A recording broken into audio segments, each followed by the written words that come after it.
Hey, I am Rob at Rob Brooks Realty, and this is Spinks Megginson. Did I pronounce your name right? Yes, Megginson. Right. Megginson. And so some of you might recognize him from Red Zone Weather. Red Zone Weather, that's right. And I'm just so glad Rob Brooks Realty has partnered with Red Zone Weather. We are one of the honored sponsors of Red Zone Weather because I've seen where, Spinks, you do a lot of things right. Thank you. I appreciate that. So if you don't mind just telling my audience, how did you come to develop Red Zone Weather?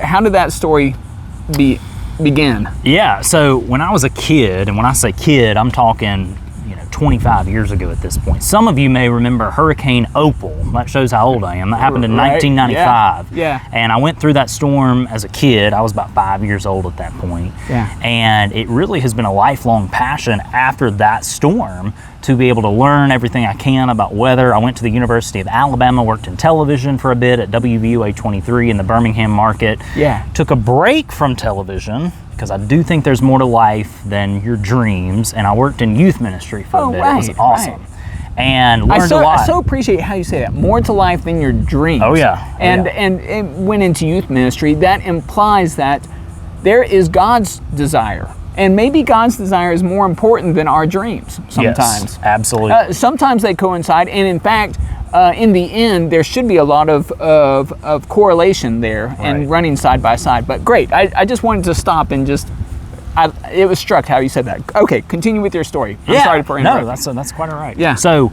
worked in television for a bit, did youth ministry, started Red Zone Weather as a hobby, just to keep my feet wet in the world of meteorology, and from that, while I was doing youth ministry, I kind of segued to Red Zone being a part-time job and then subsequently a full-time job in 2017. Right. And so Red Zone has allowed me to do things a little bit differently from television. Instead of the 5, 6, and 10 o'clock news, I can be out in our communities doing school presentations. And really which you just finished. That's right. You were doing one over here an hour ago. That's right. I was at SS Dixon and Pace, and so Yeah. we're in Pace and Pensacola and Milton and Fort Walton all the time, and Red Zone has really taken off. This area, Pensacola, Pace, Fort Walton, the coast of Northwest Florida, has really become our best area in terms of viewers watching our live severe weather coverage. And it's interesting, we get a lot of severe weather where we live. We're one of the unique areas in the world. Think about it. We have hurricanes, we have tornadoes, thunderstorms, we even have wildfires, for goodness sakes, sometimes here in Santa Rosa County. Yeah. So it really is a hotbed for severe weather, and it truly is the passion and the honor of my life to be able to cover it on a daily basis. Well, you do it really well, and the passion is something that I picked up on right away. Here's the story how I became affiliated with Red Zone Weather, how I came to know about it. My wife is from Missouri. They have tornadoes all the time. Sure. And she was extremely frustrated with local media coverage of basically Red Zone events, where there is some sort of event going on that's bad. People need to keep a watch out. The typical way that the media would cover it would be, okay, so yes, there's a tornado that has touched down in the area of this town, so be on the look for that. Everybody go for cover. On now to our next broadcast, and would leave, would totally go back to the programming. And Melody, being from Tornado Alley, would say, this is completely unacceptable. We need to know where that tornado is every moment. And that's what you do. Yeah, well, or even worse, you'll see, we have a code red weather day. Well, what the heck does that mean? Who knows what that means? And so you see hype, you see hyperbole, and we don't want to do that. It's just important to be real. Yeah. And so it really is the opportunity of a lifetime to be able not only to do this in a helpful way, but to be on the ground in these communities. This is my home. These are my people. So I really love what I do, and I'm thankful for the opportunity to do it here and not far off in Fargo, North Dakota, or somewhere.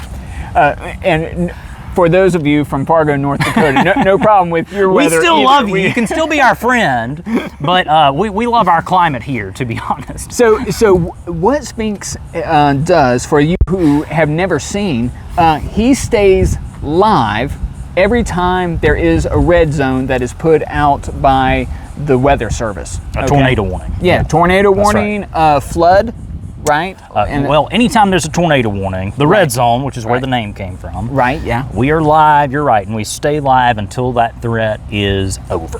Right. So that's our claim to fame, if you will. Correct, yes. Okay, and Spinks, while he is live on this, it will be things like, okay, so the tornado just touched down just north of Baghdad and it's heading northeast. And so if you're on such and such street, if you're on this, and he starts naming specific localities of get in shelter now, and you are a hometown reporter when it comes to that, when you start naming specific streets. Yeah, it's challenging during those severe weather events to really hone in and be hyper local. That's the word, the buzzword, hyper local. Right. And you're right. I mean, I am a hometown boy. I'm from Bruton, Alabama, not too far up the road from Milton and Pace. And so that's where I live now, and have the honor of doing Red Zone from there. But we cover this area, Northwest Florida, Escambia, Santa Rosa, Okaloosa, Walton counties. Yeah. And we want to see it become something that is kind of vital to your life, but especially on these days like you're talking about, when we have urgent weather situations. And so we're going to keep doing what we do. I'm sure the traditional media and the folks on Facebook, the hype and hyperbole folks, they're going to keep doing what they do. And I think the market always has a way to kind of sort everything out. It sure does, it's going well. Yeah. So it's an honor to be a partner, and thank you for being a sponsor. And I certainly look forward to seeing what we can do. What, let me ask this. What has been the longest time that you have been live? How many hours, and what was the situation? So two things come to mind. With Red Zone weather specifically, we had Hurricane Sally, and of course that was in September of 2020 when the world was shut down because of COVID. We had the most active hurricane season on record that year, and in that we had Hurricane Sally.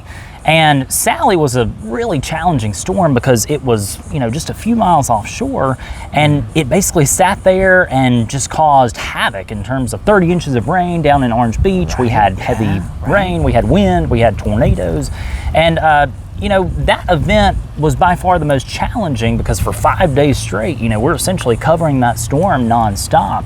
In terms of on-air hours, we covered a tornado outbreak. I covered a tornado outbreak in central Alabama from 2 p.m. This was on April 28th, 2014, to the next day, 4 a.m., 14 hours. And so it really does get challenging at times. Right. Fortunately, those are few and far between. Yeah. Spinks, I sure appreciate what you bring to our community, and there's a certain level of not just, we'll call it entertainment, because the weather is always entertaining, especially in these event times, but also safety that you bring to our community. So thank you so much for doing that. Well, thank you for what you do, and thanks for being a sponsor. Yeah, you're welcome. And speaking of, if you haven't checked out Red Zone weather, I highly recommend that you do that. Check it out on Facebook or on the app that you have. And then, of course, this is Rob of Rob Brooks Realty. This is where I live.